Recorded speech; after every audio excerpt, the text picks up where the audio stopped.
राजा और सोनम की शादी। शादी से पहले ही राजा के मर्डर का प्लान। शादी के पहले ही सोनम की विधवा बनने की इच्छा और फिर सोनम का सरेंडर। इस कहानी की शुरुआत एक सुनहरे हनीमून से हुई, लेकिन कहानी खत्म हुई खून, साजिश और विश्वासघात के साथ। प्यार के नाम पर जो रिश्ता शुरू हुआ था वो कब एक खूनी खेल में तब्दील हो गया, क्योंकि राजा रघुवंशी ने जब सोनम के साथ 7 फेरे लिए तो सपने में भी नहीं सोचा होगा कि वो जिसे अपनी दुल्हन बनाकर घर ले जा रहा है वो उसकी मौत का फरमान दे रही है।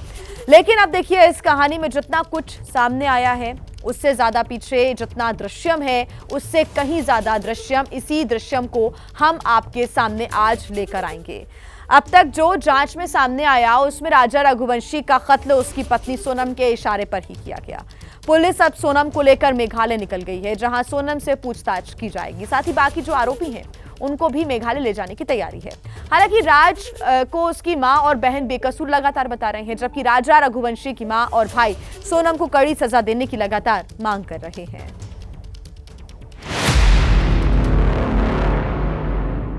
राजा और सोनम की शादी 11 मई को हुई थी, लेकिन जिस दिन दोनों की शादी तय हुई थी उसी दिन सोनम ने राजा रघुवंशी को मारने का प्लान बना लिया था।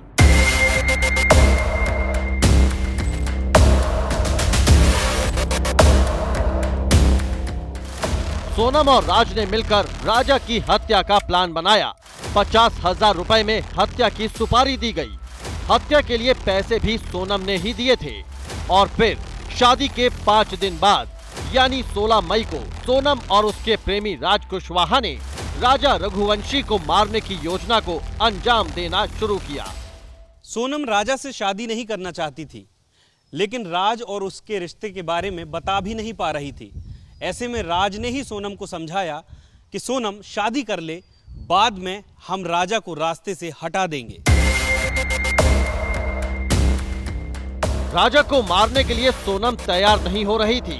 उसे डर था कि दोनों फंस सकते हैं। इस पर राज ने ही उससे कहा कि तुम जब विधवा हो जाओगी तो आसानी से मुझसे शादी हो जाएगी। राज कुशवाहा ने सोनम से कहा, हम दोनों मिलकर राजा को खत्म कर देंगे और लूट की कहानी बनाएंगे, जिससे लोगों को तुम पर शक नहीं होगा। राजा की मौत के बाद जब तुम विधवा हो जाओगी तब तुम्हारे पापा हमारी शादी के लिए मना भी नहीं करेंगे।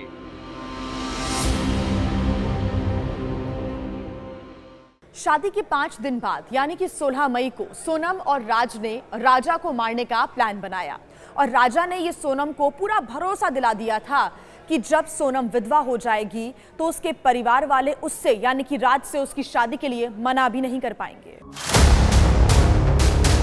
इस तरह राजा की हत्या का प्लान बनाकर सोनम उसको हनीमून पर लेकर शिलोंग गई। लेकिन अब समस्या थी कि राजा को कैसे मारा जाए। इसकी प्लानिंग भी सोनम ने ही बनाई। राजा की हत्या जिस कुल्हाड़ी से की गई वो गुवाहाटी से ऑनलाइन ऑर्डर की गई थी। हत्या के लिए पैसे सोनम ने ही दिए। आरोपी घटना से ठीक पहले सोनम के होम स्टे से 1 किलोमीटर दूर होटल में ठहरे थे। सोनम ही उन्हें लोकेशन भेज रही थी।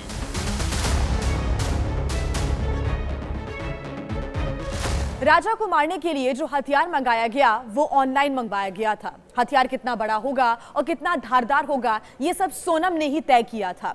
सोनम ने इस हथियार को अपने बैग में छिपा लिया था और जब राजा और सोनम घूमने के लिए बाहर गए तो सोनम अपने साथ इस हथियार को भी ले गई। अब तक सोनम एकदम सटीक प्लानिंग से काम कर रही थी। वो राजा को सुनसान पहाड़ी पर लेकर गई। आरोपियों ने जब ऊंची पहाड़ी पर चढ़ने से मना कर दिया तो सोनम ने कहा कि 20 लाख रुपए दूंगी, लेकिन मारना पड़ेगा। उसी समय राजा के पर्स से निकालकर सोनम ने आरोपियों को 20,000 रुपए भी दिए। राजा की हत्या 23 मई को कर दी गई।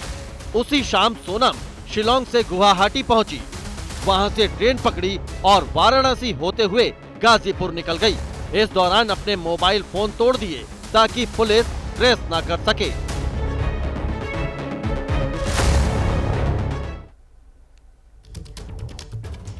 अब इस कहानी में 2 किरदारों के नाम बिल्कुल मिलते जुलते हैं।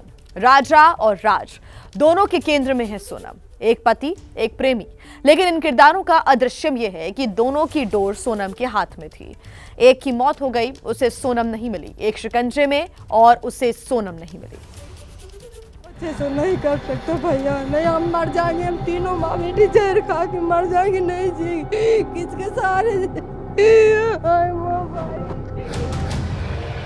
राज कुशवाहा जो साल के सबसे सनसनीखेज मर्डर का मास्टरमाइंड बताया जा रहा है, उसका परिवार बेगुनाही के आंसू रो रहा है। भैया मेरा बच्चा कभी ऐसा काम नहीं कर सकता, मेरा बच्चा कभी ऐसा काम नहीं कर सकता भैया, नहीं कर सकता मेरा भैया, ऐसा कभी नहीं कर सकता। सोनम के घर से महज 4 किलोमीटर दूर नंदबाग इलाके में राज कुशवाहा अपनी मां और 2 बहनों के साथ इसी एक कमरे के घर में रहता है।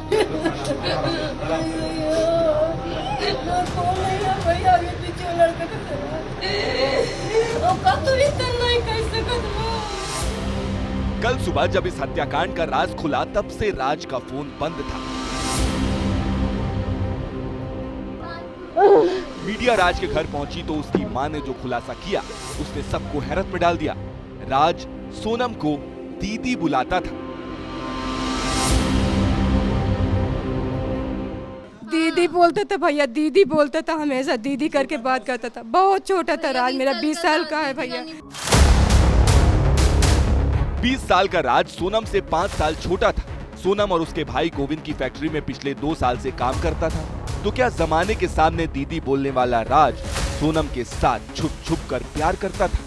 क्या सोनम ने राज को बता रखा था कि किसी को शक ना हो इसलिए दीदी बोलना? क्या दुनिया के सामने भाई बहन का रिश्ता और पर्दे के पीछे आशिकी का खेल चल रहा था?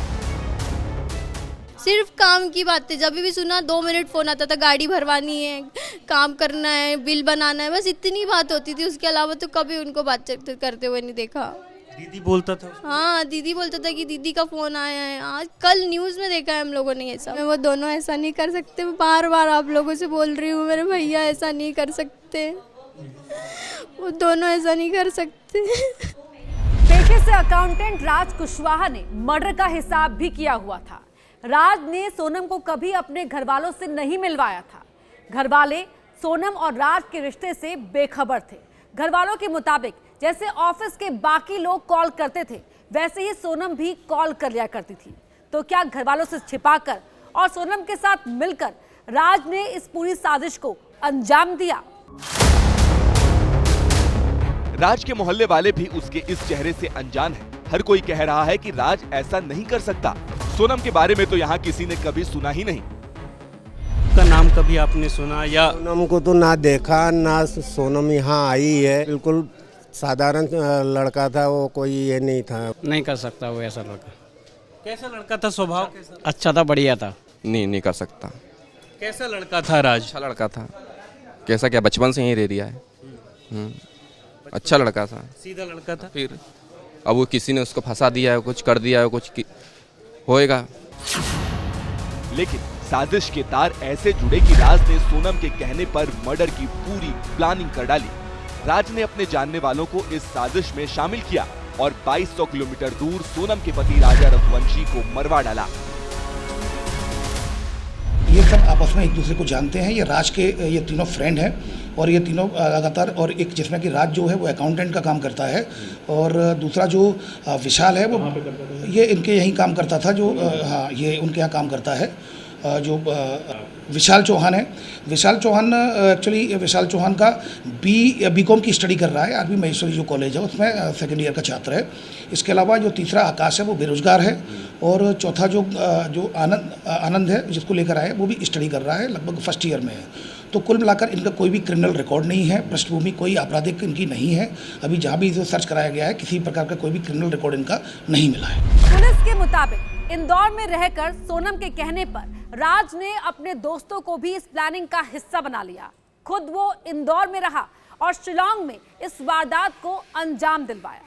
सोनम के घर से मिलने वाली कमाई से परिवार को पालने वाले राज ने न सिर्फ एक इंसान का कत्ल करवाया, बल्कि ये भरोसे का भी कत्ल था। और सबसे बड़ी बात, यहाँ रिश्तों का भी कत्ल हुआ।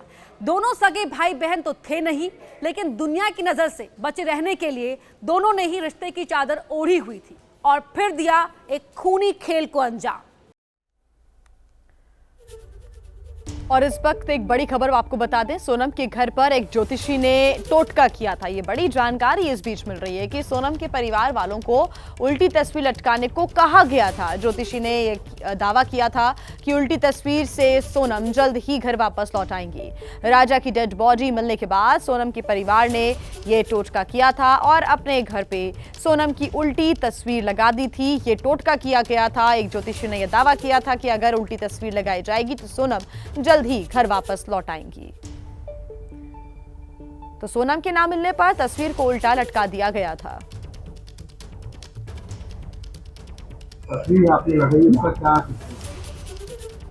इसका तो कुछ नहीं हुआ, यही है कोई टोना बच्चन ने कर दिया है, तो वो किसी ने बताया होगा उनको, तो उनने वो टांग रखा है वहां पर। तो वहीं सोनम रघुवंशी को 3 दिन की रिमांड पर लेकर मेघालय पुलिस शिलांग जा रही है। तो वहीं इस केस के 4 दूसरे आरोपियों को 7 दिन की रिमांड मिली है। इन आरोपियों से मेघालय पुलिस गहराई से पूछताछ करेगी। ऐसे में ये भी आपको बता दें कि शिलांग में इन आरोपियों के साथ आखिर क्या अब होने वाला है। मेघालय पुलिस आरोपियों को क्राइम सीन पर ले जाएगी और क्राइम सीन रिक्रिएट करा सकती है। ट्रांजिट रिमांड पर मेघालय गए सभी आरोपियों को आमने सामने बिठाकर पूछताछ की जा सकती है। साथ ही इन आरोपियों से हथियार के बारे में भी पूछताछ होगी और उसकी पहचान भी कराई जाएगी। इसके अलावा माव लाखियात के गाइड अल्बर्ट पैट से भी आरोपियों का आमना सामना कराया जा सकता है। इसके अलावा पुलिस सभी आरोपियों के जो बैंक ट्रांजैक्शन है और फोन की जांच है वो भी करने वाली है। तो आरोपियों से तमाम पूछताछ के साथ साथ सीन रिक्रिएट भी हो सकता है।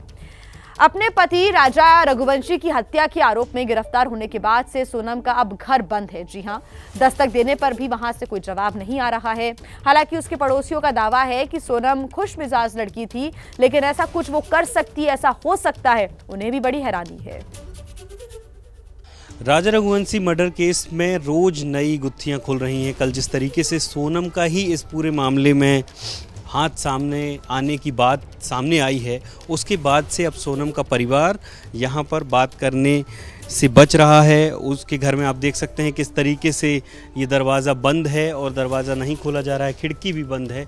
ये 2 मंजिला घर जो है ये इंदौर में सोनम का घर है और दूसरी मंजिल पर किराएदार रहते हैं और ग्राउंड फ्लोर पर और पहली मंजिल पर सोनम का परिवार रहता था। यहाँ पर बहुत अगर देखा जाए तो आर्थिक स्थिति अगर राजा की तुलना में देखी जाए तो बहुत अच्छी नज़र नहीं आती है घर को देख कर के। तो और सोनम के परिवार वाले अभी बात नहीं कर रहे हैं, दरवाज़ा बंद है। यहाँ पर कोशिश भी की गई, हम एक बार और कोशिश करते हैं कि शायद कोई बात कर पाए।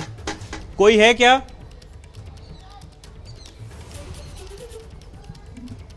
यहाँ पर काफ़ी बार कोशिश करने के बाद भी कोई जवाब नहीं आ रहा है, लेकिन हम सोनम के मोहल्ले वालों से बात करने की कोशिश करेंगे जो बिल्कुल पड़ोस में उनके सामने ही रहती हैं। आखिर सोनम का स्वभाव कैसा था, उसको कब से जानते हैं?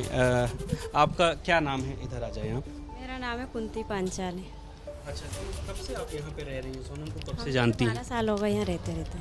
सोनम को कब से जानती, कब से देख रही हैं? हमने उसको 12 साल से देखा उसको।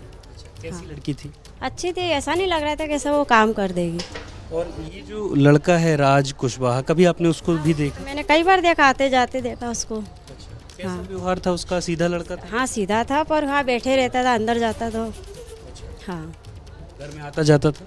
हाँ घर में भी जाता था, आता रहता था, यहाँ बैठे रहता था। मैं तो उसको कितनी बार देखा उसको। तो सोनम को क्या दीदी कह के बुलाता था? ये तो मैंने नहीं देखा दीदी बोला कि क्या बोला, पर वो हंसी मजाक चलती रहती थी, पर मैंने इतना ध्यान नहीं दिया मतलब। हाँ कैसी थी सोनम? फ्रेंडली थी, जैसे मेरे से भी हंसी मजाक करना, भैया कहाँ जा रहे हो, कहाँ से आ रहे हो, हम भी आपस में। पर हमको कभी ऐसा लगा नहीं था कि हम तो और सोच रहे थे कि बच्ची आ जाए घर, मतलब उसको कुछ हो ना। तो पर ये जब सामने आया तो हमारे भी होश उड़ गए कि क्या हुआ। ये जो लड़का राज कुशवाहा जिसके बारे में बात हो रही है, वो भी इधर आता जाता था?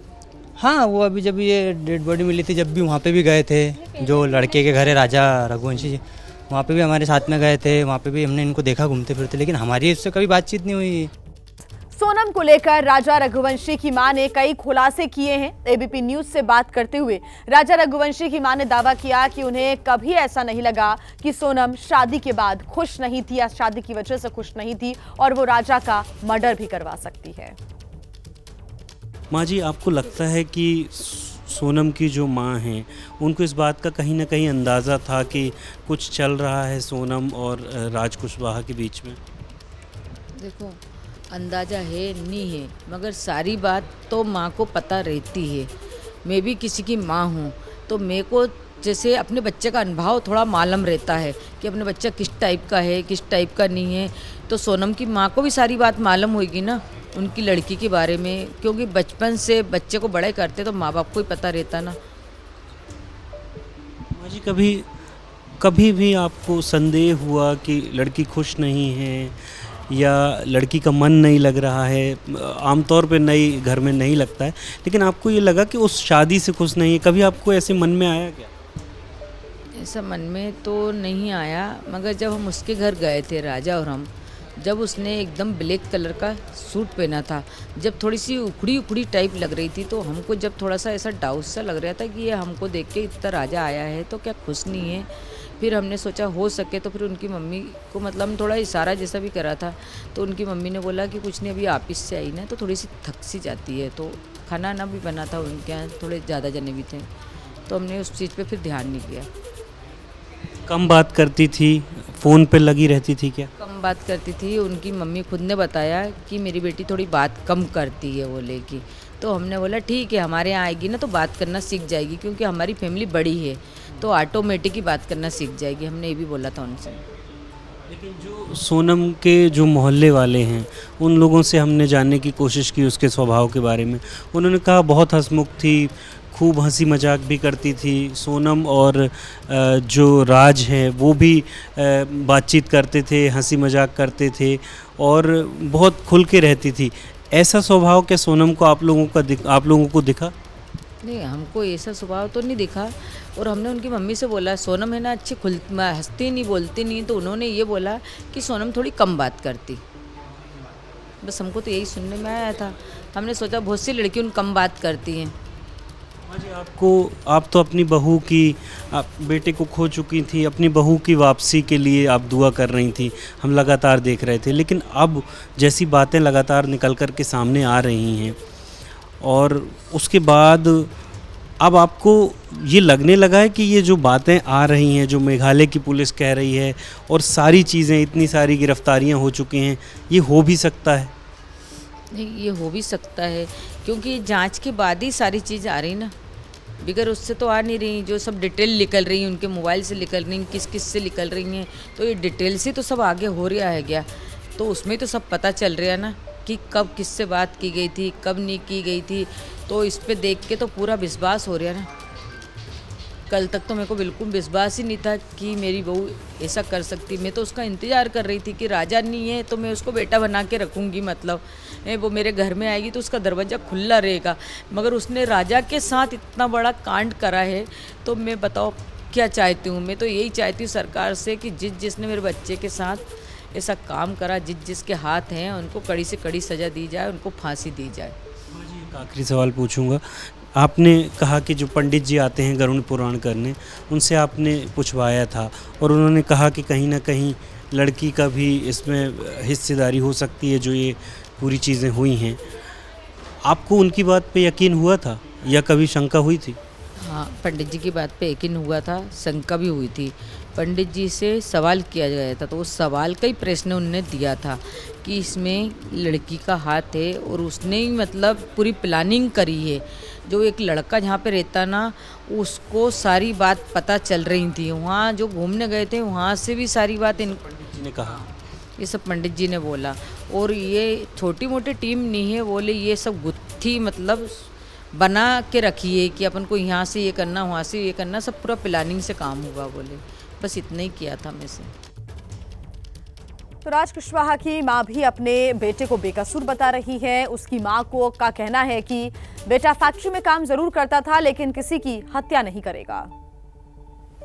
भैया मेरा बच्चा कभी ऐसा काम नहीं कर सकता, मेरा बच्चा कभी ऐसा काम नहीं कर सकता भैया, कभी ऐसा काम नहीं सकता। 20 साल की उसकी उम्र है भैया। जब से हम सुना 3 दिन से हम पानी नहीं पिए, जब से मेरा बच्चा गया परसों के दिन से। ना मेरी बच्चियाँ ना मेरी बच्ची छोटी वाली गिर के बेहोश हो जाती है। हमारा वही जिम्मेदार है, वही हमारा सब कुछ था। हमारे पति शांत हो गए भैया, इकलौता बेटा था। काम करता तो सोनम के भाई के यहाँ काम करता, तो वो भी वही फैक्ट्री में वो भी काम करती थी। अब काम कर रहे में आप भी तो बात करोगे, कोई बात करेगा तो तुम भी बात करोगे। मैं सरकार से यही प्रार्थना करती हूँ, मेरे बच्चे को भगवान बेकसूर साबित कर दे। मेरा बच्चे ऐसा नहीं कर सकता भैया, नहीं हम मर जाएंगे, हम तीनों माँ बेटी जहर खा के मर जाएंगे, नहीं जी किसके सहारे। और देखिए, राजा रघुवंशी हत्याकांड में राज कुशवाहा पर सोनम के साथ मिलकर हत्या का आरोप लगा है। राज कुशवाहा कानून के शिकंजे में है, लेकिन दूसरी तरफ राज का परिवार उसे बेकसूर बता रहा है। एबीपी न्यूज की टीम आरोपी राज कुशवाहा के घर पहुंची, जहां उसकी दोनों बहनें ने कहा है कि उनका भाई बेकसूर है, उसको फंसाया जा रहा है। राज जो हैं सोनम से बात करते थे, क्या कभी आपने सुना इस तरीके की बातें या सिर्फ काम की बातें करते? सिर्फ काम की बातें। जब भी सुना 2 मिनट फोन आता था, गाड़ी भरवानी है, काम करना है, बिल बनाना है, बस इतनी बात होती थी। उसके अलावा तो कभी उनको बातचीत करते हुए नहीं देखा। दीदी बोलता था? हाँ, दीदी बोलता था कि दीदी का फोन आया है। आज कल न्यूज़ में देखा है हम लोगों ने ये सब। जब ये सब हुआ आप लोग क्या गाँव में थे? कहाँ है आपका गाँव? उत्तर प्रदेश, कानपुर के पास, फतेहपुर। और ये जो गोविंद है, गोविंद को आप लोग राखी बांधते थे? क्या कहते थे गोविंद जो सोनम का भाई है? नहीं, उनसे हम कभी नहीं मिले, फेस टू फेस उनसे हम कभी नहीं मिले। हमारे भाई तो विक्की भैया और राज भैया है, गोविंद भैया से हम कभी नहीं मिले। कभी डाउट हुआ, कभी आप लोग सोनम से मिले भी थे या सिर्फ बात सुनी थी? सिर्फ एक ही बार उनसे मिले थे गरबे के टाइम पे, उनकी पूरी टीम आई थी ऑफिस की, तभी मिले थे। उसके पहले कभी नहीं मिले, उसके बाद कभी नहीं मिले। विशाल को आप जानते हैं? विक्की को? हमारे भाई हैं, उनको भी हम राखी बांधते थे। लेकिन उनका भी नाम आ रहा है। उनका बहुत गलत नाम है, वो दोनों ऐसा नहीं कर सकते। बार बार आप लोगों से बोल रही हूँ, मेरे भैया ऐसा नहीं कर सकते, वो दोनों ऐसा नहीं कर सकते। आप लोग को कब ये पता चला? जब ये टीवी में ये बात सामने आई तब? हाँ, कल न्यूज़ में जब मैंने अपने भाई का नाम देखा, उसके बाद से मैंने फ़ोन नहीं खोला अपना। और जो राज है वो यहीं पे था, कहीं गया नहीं तब से? जब नहीं भैया, कहीं बाहर नहीं गए, ऑफिस जाते थे। आप ऑफिस वालों से पूछो, रोज गोडाउन पे जाते थे। पुलिस आई थी? आप क्या बोले? नहीं आई थी पुलिस, आप ही लोग आए हो, कोई भी नहीं आया। राज यहाँ से कब गए? कब पता चला आप लोगों को कि उनको अरेस्ट किया? हम लोगों को सुबह 6 बजे फ़ोन आया था उनके ऑफिस के जो दुर्गेश भैया हैं उनका, कि गोविंद भैया को अर्जेंट राज से बात करनी है, राज से बात करवा दो। तो हमने बोला कि भैया तो घर पे नहीं है, वो कहीं बाहर हैं। फिर जब फ़ोन किया तो भैया का फ़ोन नहीं लगा। जब सबका फ़ोन स्विच ऑफ आ रहा था, फिर जो बाकी लोग हैं, चाहे आकाश हो या दूसरे लोग हों, इनको आप जानते? उन दोनों भैया को नहीं जानती कि वो कौन है। बस इतना पता चले कि वो उनके पड़ोसी है विशाल भैया के, लेकिन ये नहीं जानती कि कौन है। विशाल को कब से जानते हैं आप? उन लोगों को काफ़ी टाइम से जानते हैं हम। नंदबाग में उनके मम्मी पापा कहीं बाहर गए हुए हैं शादी में। आप लोग भी अभी घर गए थे क्या यूपी अपने? हाँ, हमारे मामा की बेटी की शादी थी तो हम उसमें गए थे। राज भी गया था? नहीं भैया नहीं गए थे, क्योंकि हमने इस रूम का रेंट पे नहीं किया था। तो मम्मी ने बोले कि जब वहाँ से आएंगे तो इन दोनों का एडमिशन का भी टाइम आ जाएगा। एक ही कमरे का घर है? हाँ, एक ही कमरे का घर है हमारा। देख सकते हैं कि ये राज कुशवाहा की बहन है जो यहाँ पर हैं और ये रो रही हैं। आप बताइए, आपके भाई पे जो आरोप लग रहे हैं? मेरा भैया ऐसा नहीं कर सकता। आपके भाई ऐसा नहीं कर सकते? आप सोनम को जानती थी? नहीं जानती, सिर्फ ऑफिस में काम करता था मेरा भैया। ऐसा जो ये आरोप लग रहे हैं, आपका भाई ऐसा कर सकता है? आपको लगता है? नहीं कर सकता, मेरा भैया ऐसा कभी नहीं कर सकता। आप कहाँ थे जब ये सब हुआ? उस दौरान ये उस टाइम पे आप लोग, आपका परिवार कहाँ पर था? हम लोग गांव में थे।